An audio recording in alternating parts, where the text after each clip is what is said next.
Hello. Now, here's something anyone who's worked in or around telecoms will recognize immediately. There was a time when selling meant really understanding your customer's business. You'd sit alongside them, you'd work out what they needed, and then build something specifically to serve that need. So the sales rep and the product team and the contract owner all in the same conversation. And now that model didn't disappear overnight, but it has slowly gotten replaced by very specific things like monthly activation targets and processes designed for speed rather than understanding. So, somewhere along the way, the contract has become something everyone still signs, of course, but seldom reads fully. And the 30-day deal cycle is just the most visible symptom of that shift. So, today we are going to talk about what's underneath it, and specifically the function that sits at the heart of every such business operation, what in Europe we call the commercial team.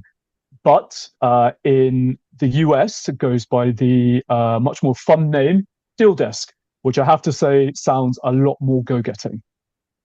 So welcome back to Tech Tuesdays, where we take an alternative lens on market dynamics. I'm Niladri Roy. I have a decade in energy and climate tech, but like today's guests, I've also got almost as long in deep telecoms in my background too. And there is no better industry, in my opinion, for understanding what happens when commoditization meets complexity and whether the processes still make sense. So I'm joined today by someone who has spent 15 years deep inside the deal desk at one of the world's largest telcos. So she knows exactly where the processes have become antiquated. And also by a CTO who has built the technology that's supposed to fix it all, but he's got some spicier views on whether it actually does. So let's start with intros. Jean, would you please kick us off? Good morning. I'm Jean Coddington. I wanted to say thank you guys so much for having me. I'm excited to talk about this. This is a big topic. There's lots of facets to it. I have, as Niladri said, I have spent 15 years plus in the telecom industry, actually 22 years total at my company, my previous company. And I am the solution, right? I am part of the solutions team that deals with sales and legal and on that liaison that makes sure that we get a creative solution and the deal done and executed by the customer. Thank you. And Jamil, tell us about yourself. Thanks, Niladri. I'm Jamil. I'm a career CTO. I've been working in the financial services and government sector for the last 3 decades. And basically, I've got experience within the telecoms space in the late 90s, where I was working on billing systems, as well as worked at an M&A organization that was acquiring telecom companies and integrating them together. Thank you. All right. So before we actually get into any tech, and yes, that will include AI and agents, I think it's always good to start a bit zoomed out and also maybe look at the space a bit from a few different angles. So let's run with that emblematic 30-day cycle. And from anyone who's looking in from the outside of the sector who doesn't really understand it as well, it might seem like that the leadership knows that the cycles are too long and perhaps more could be done about it, but somehow the dots are not quite being connected between the small frictions and the revenue impact. So then often what happens in big telco, past a certain company size, that kind of vertical communication breaks down, and the people who really would understand are rarely asked about it. But nice segue. Fortunately, we have one such person. So, Jean, give us your thoughts on what you've observed as being the biggest frictions in the deal cycle, and also what you've seen as inhibiting that needed visibility to actually start addressing these things. Thank you so much. I think what I see the most is that, it deals with the size of the customer. When you've got a larger customer, it's always going to take longer. Sometimes 30 days is the goal. Sometimes it takes longer than that. I've worked on deals that have taken several months. It depends. It just depends on the customer, honestly. the main thing that I see is that there's many little things that could be fixed, but leadership in general, and this is not exclusive to my previous company, I believe this is general for corporate, is that they want to check a big box, right? I want to make sure that I've implemented a system and I have this big, I've checked the big box instead of taking the time to, delve into the little things that can make the process a lot faster, right? So the thing that I see the most is that there is some communication that could be improved between sales and the deal desk and legal and the customer, and just closing that whole loop makes the communication and the deal speed up naturally without even the assistance of the AI tools that we will get to later. So I think that that's very important, that it's understood that the conversation is the most important thing, and that relationship with the customer and the relationship internally is what will drive the deal. Jamil, any thoughts you want to add? No, I'd support Jean's sort of experience on that. They are complex and they are multi-tiered, multi-type sort of product packages and so forth, from voice to data to IP to dark fiber and so on. So it does get quite complex. And there's always that kind of competitive review as well that the client has to do, and that just takes its time. So it is quite tough to do these kind of things in 30 days. It is. And it also, the other thing I will add to it is, in many telecom companies, there's still a very small element of wireline, what we call wireline, which is where you pick up the phone that's sitting in your house. And occasionally there is a bridge, and oftentimes those two are separate entities of a company. And so one has one deal and the other has another deal. And then combining those two together, it also causes friction, right? That also causes the cycle to be extended, because I can't just add a wireline deal on without talking to that side of the business. So there is definitely the opportunity still for a bridge, and that is now going into the IoT space, right? Where you've got machine, what we call machine to machine, or the things that have sort of morphed from wireline, where that business is shifting over. So just having, a liaison between all the businesses that can actually make the deal go faster would also be helpful. Yeah, and it seems like there's a lot of complexity behind the scenes, and it's always like a question of how much protecting the end customer from feeling any of that bleed of complexity over to them. And there's a whole things that seem quite simple from the outside. It's amazing just how much goes on behind the scenes to actually stitch it all together and make it work. All right, so using that as a bit of a jumping off point, and I guess we could loosely call all of that as saying, okay, that's the solution space, and we've alluded to all these fun things like IoT and some of the other connective tissue kind of tech that's now coming in. But it does seem that within telco, solution selling has waxed and waned over the years. It's had more prominence at times, but due to business pressures and some of the incentives that have come in, there's been a shift away from focusing on that. And Jean, I know when we were talking prior to the session, you have been a big fan, although you don't get to do it as much anymore, of the ride along, which is where everybody sits together and you really get to understand what the needs are and how to serve those needs. And there's been this push for speed over understanding now. So I think my question to you would be, well, first of all, how might organizations get back to a bit more of that solution mindset?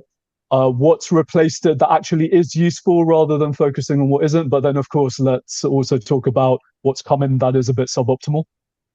You're right. I am a big fan of the ride along. It's very helpful to be, engaged with the sales team, to watch exactly what they're seeing, to see those challenges, and to help make those solutions, come to life, right?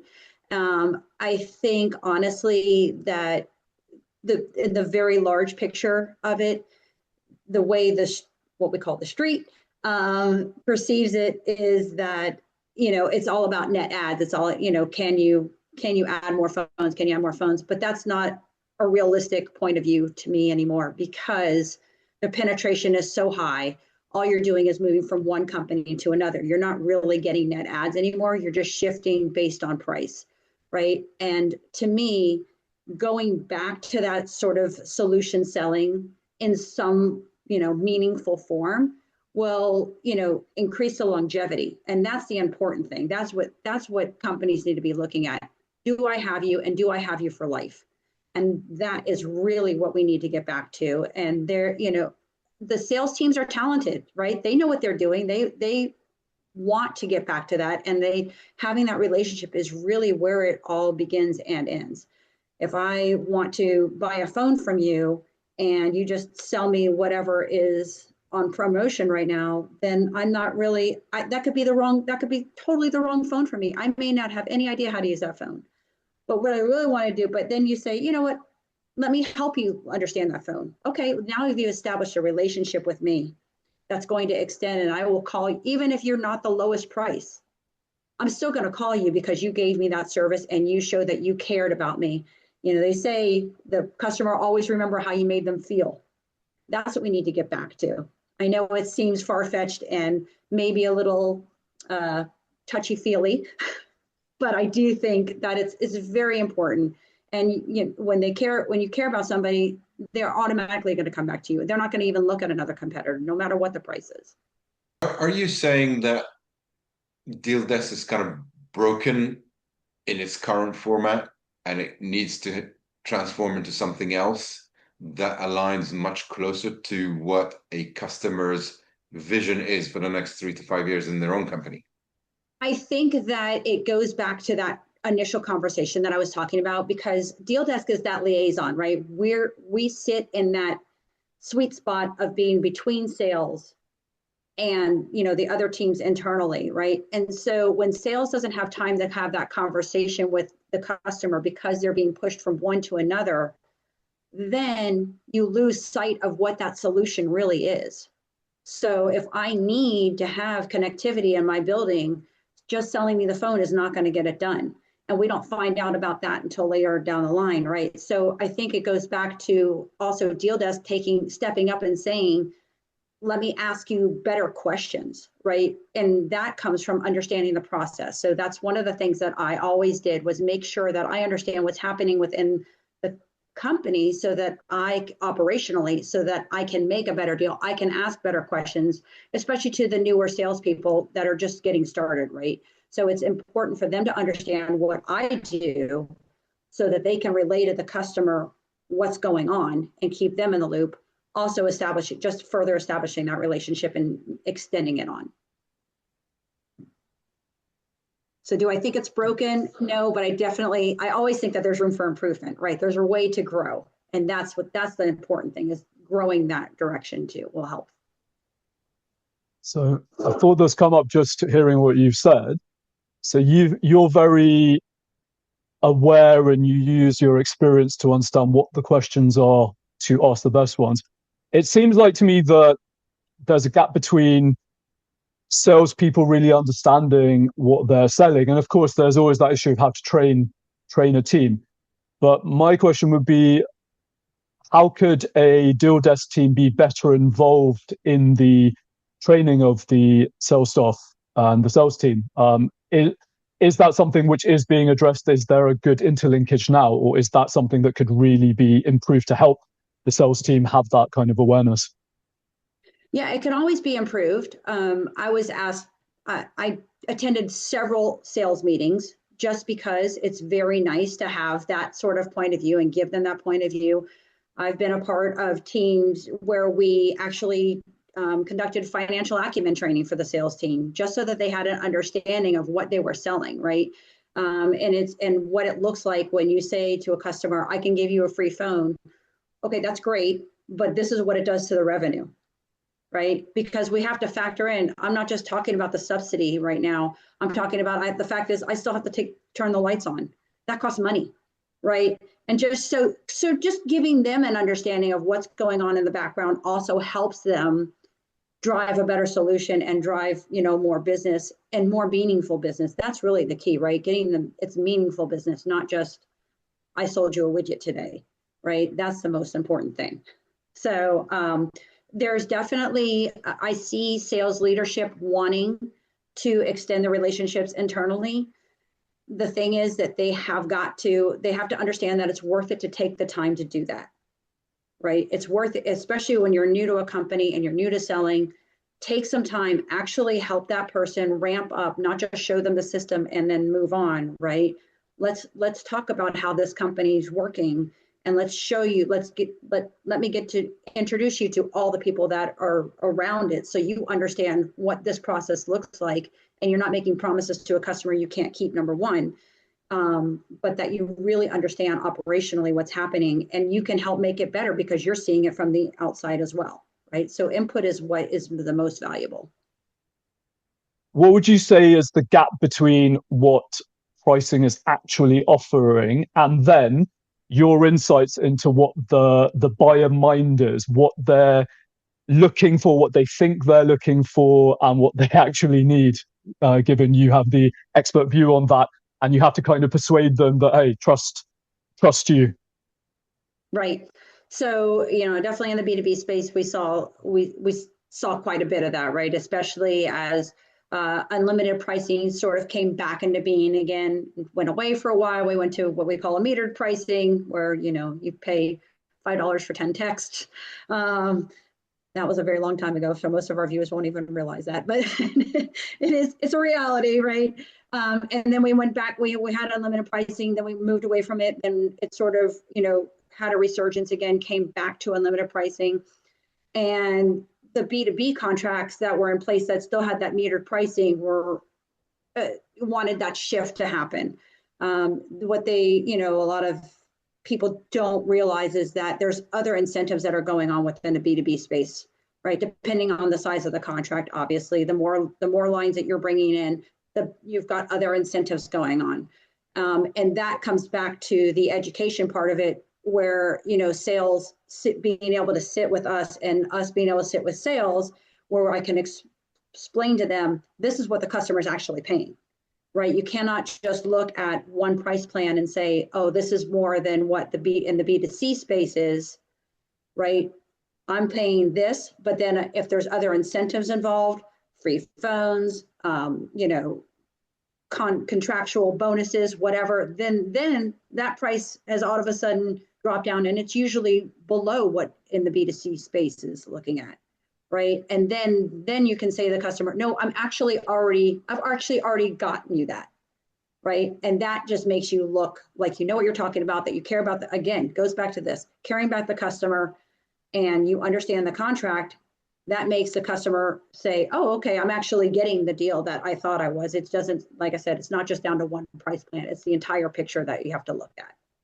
Pricing is quite a complex area anyway. I mean, at the end of the day, how do you price something is one challenge. And then the other challenge is, once you've got it in the marketplace, how do you maintain its price? Because you're going to get obviously pressure from the market.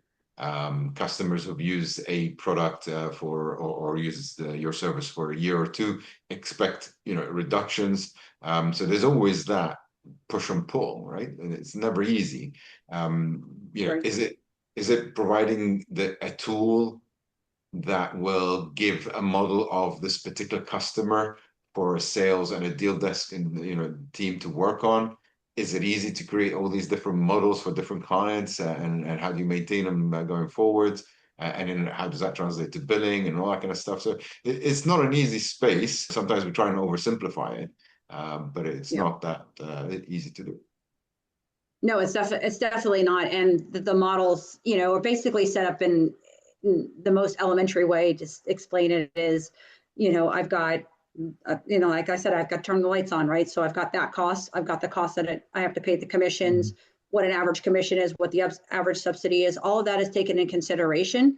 And then it pivots, but you're right. So now, historically up until basically till COVID, honestly, we had a historic trend of prices going down, So it wasn't really ever an issue from a profitability standpoint because, my costs go down, so therefore my profits go up logically, right? And then we had other pressures economically where you're still expected to maintain the same profit that you've already had when everybody's expecting free or unlimited. I think there's so much transfer, just that concept of keeping the lights on, and that's actually across industry. I've seen that in multiple sectors where we know, because keeping the lights on, people have to be paid. There's transportation costs, all of this sort of things that can pop up, and having a customer that's got that level of awareness is often difficult. It's like, oh, it should just be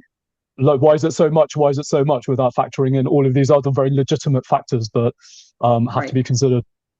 We've talked about lots of market stuff and financial stuff and contractual stuff. Let us now go on to tech and tools. And I don't think we need to jump into AI straight away, although you're both welcome to if it seems germane to what you're talking about. But I think one thing that would be good to start with is, there are loads of tools, like telco in particular, lots and lots of tools. And it would be good to get some sense of where you've seen tools actually helping, and then also give some examples of where you've seen it adding friction and actually making the deal cycle harder than it needs to be. Yeah. So there definitely are very helpful tools out there. My company integrated many tools that were very helpful for the sales process, helps with reporting, dashboards, that sort of thing, so that the sales leadership could see, for instance, what I'm doing from a sales point, not from a deal desk standpoint, from a salesperson sales point, right? Oh, okay, I've already closed this deal, or this deal is in progress. Actually, Salesforce does a really good job of that. They have a very robust tool that helps companies move that forward and take a look at that. The biggest point of friction, I will say, is the integration of the tools between the legacy tools that are already in the company and the new tools coming in. The vetting process of that needs to be a little bit needs a deeper dive than it usually gets, right? Because it costs. We have to, again, going back to cost a little bit. If I had to revamp everything that was in the company, that's a huge dollar. It's a huge dollar amount, right? On the other hand, if you try and customize tools that are not meant to be customized, even though the company selling it to you says it can be customized, it doesn't always go well, right? Especially if the tool is really, the tool that they're trying to customize it to is very old, then you want to make sure that that the technology at least is somewhat of a match before you try and integrate it. And because the only thing it does is honestly slow everybody else down, right? It may make the sales process go a little bit faster, but then the back end, the support teams are in big trouble because the tools aren't integrating, right? So that's the main thing. But there are many tools out there that are really helping the process, helping sales teams understand the contracts without having to read every little paragraph that doesn't really actually mean anything to the customer. They just want to see what the deal is and what the terms and conditions are. There's a lot of tools out there that are really helping that part of the process, and then therefore helping make a smoother transition for the customer. On the basis that deal desks have to cater for a 30-day or a 30-day window, you need the right tools at the right time in the right place, using the right data to give you what you need when you need it. Otherwise, you'd have to constantly go to finance to get what you need. You need to go to compliance to say, if this change in this way, how does that impact us contractually, and so on. So it is, the tools are essential. Telecom companies have always been great at integration. I mean, they invented some of the concepts of integration. So they're good at doing that. It's just there's a vast amount of data out there in those organizations. Getting the right amount of data to the right people within the sales and growth side of the business in a way that's easy to understand so that they can easily go to market with whatever they need, or the customer with the right kind of information. So you got two sides of it. You obviously got the billing side, and you've obviously got the actual usage side.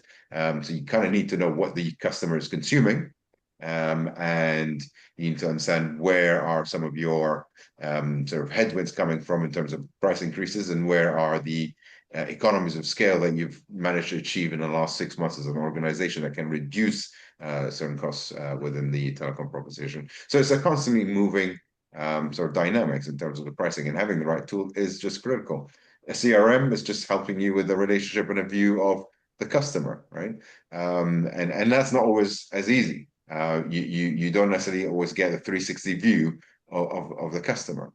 You might have different systems that don't integrate so well, and it might be out of phase or out of time and so on. So tools are key, and the right kind of strategy in doing that within the telecom industry is not necessarily in line with the sales requirements. I mean, to give you an example, I remember back in the day at Cable and Wireless, I was in one of the divisions of Cable and Wireless, and Cable and Wireless as a whole had something like 36 different billing systems. So you can imagine that within a large organization, to work out exactly where you are in terms of your P&Ls is coming from different places is just a nightmare. Let alone that's on a P&L and balance sheet. That's let alone front end side to the customer side of it. So it's quite complex.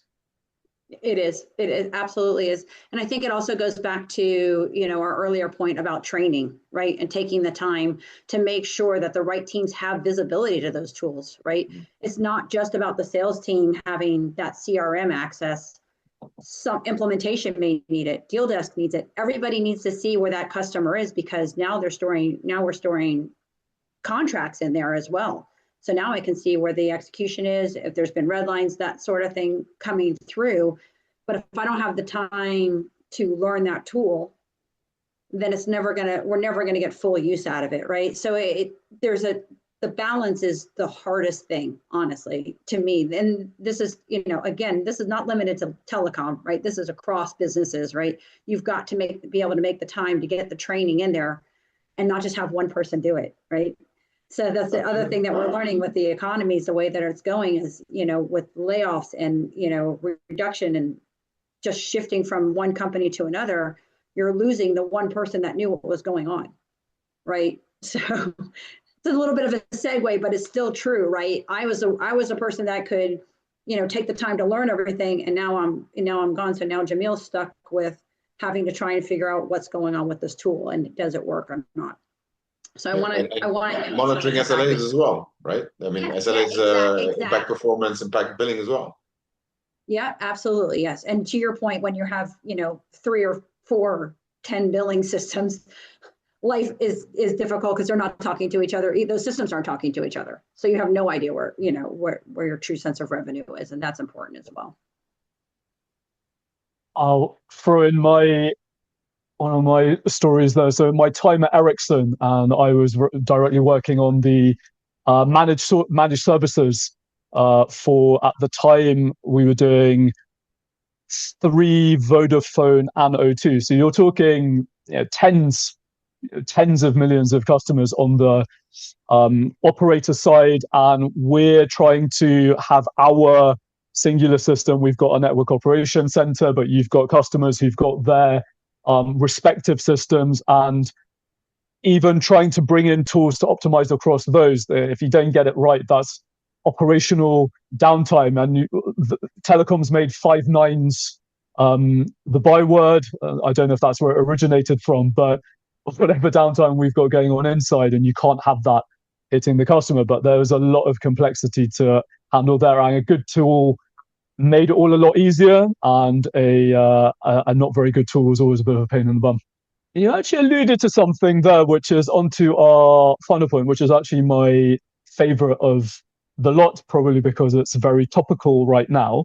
But as we have these economic shifts, and people are finding themselves looking for new roles, and one of the drivers for that has been AI, and very specifically because, again, we all know that AI in various forms has been around in telecoms for a long time, right? Whether you want to call it old school AI, whether it was just machine learning, whatever. It's not a new thing, but something that's come in which is new is around the agents and this notion that agents can both optimize but also potentially replace people. And then how is there that knowledge capture? But there's all these different use cases for deploying agents. So I'll start off by saying, Jean, what have you seen in terms of good applications of AI, both old and new?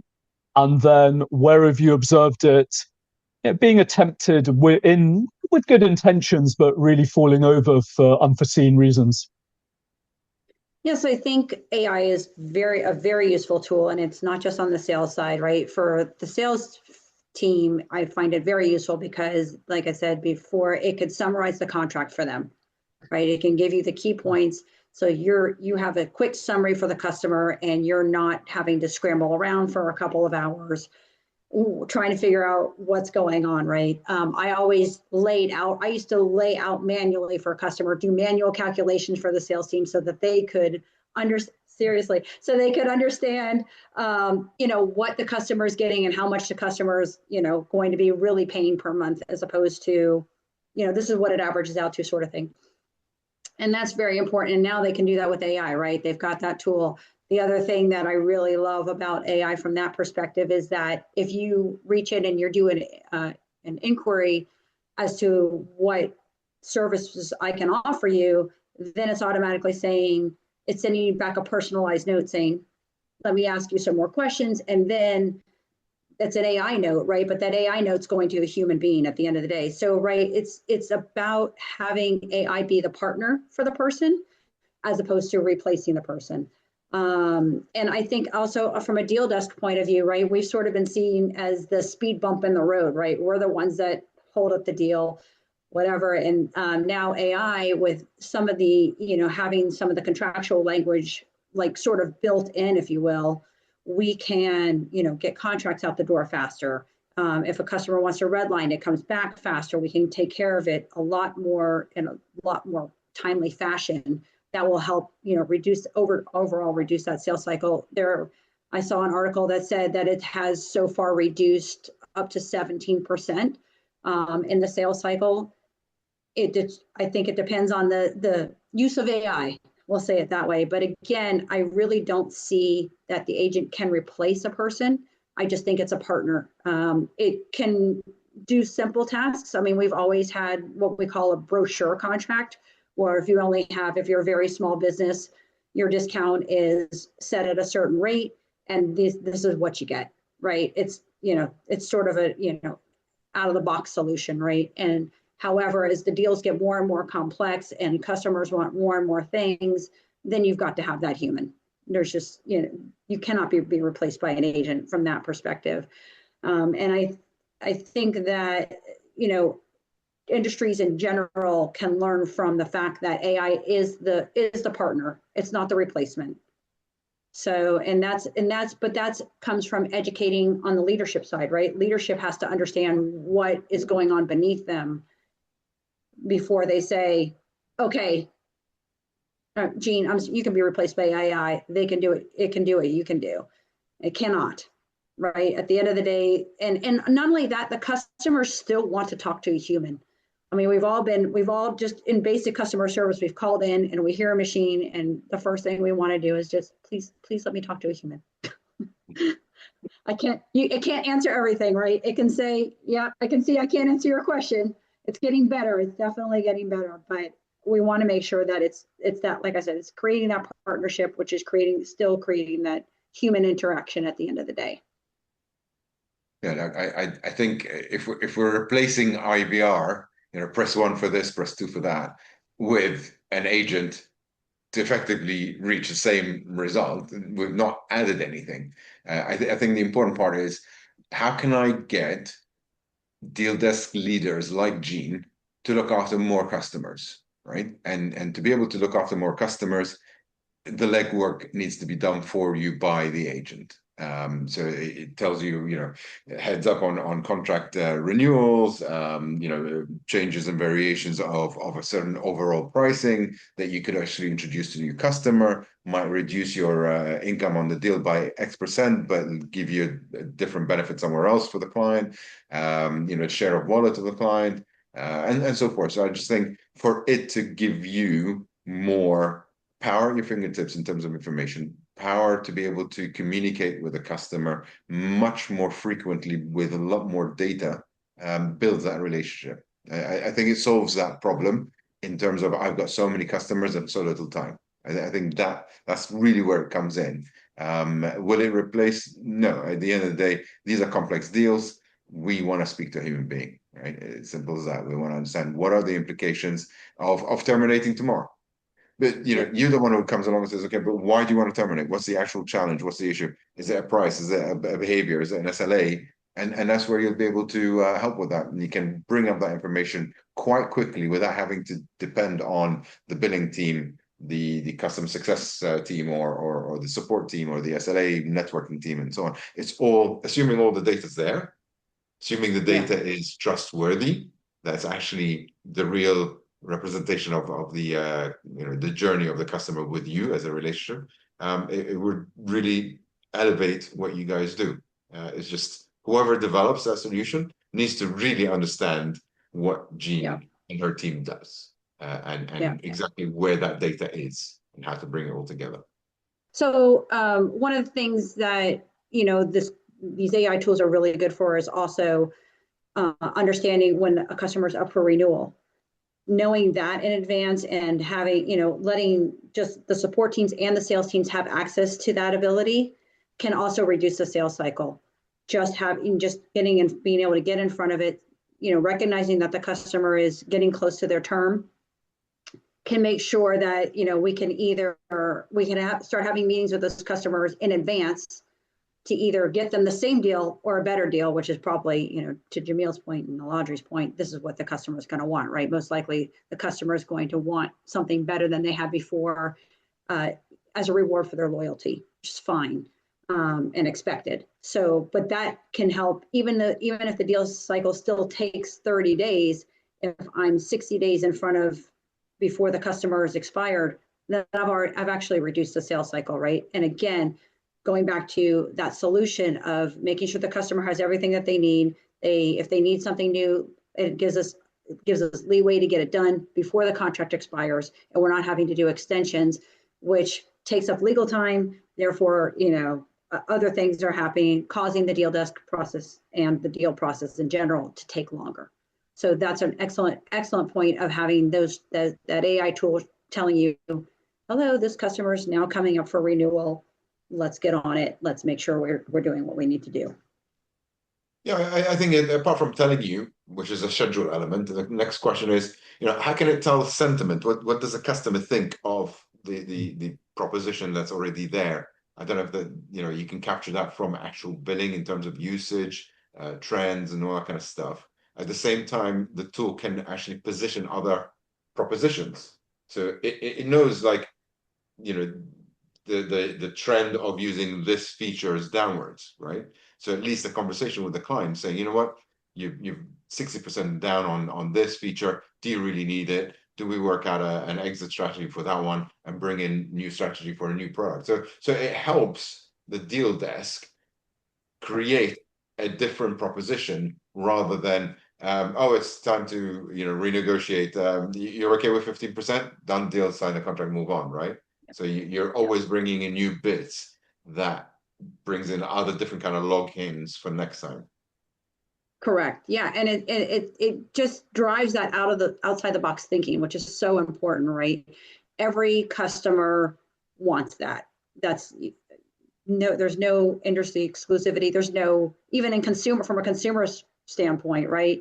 You're starting to see, streaming services. Now, today, for instance, I just heard that Sling is offering 1, 5, and 7 day basically terms so that you can watch the hockey playoffs, right? So it's the same.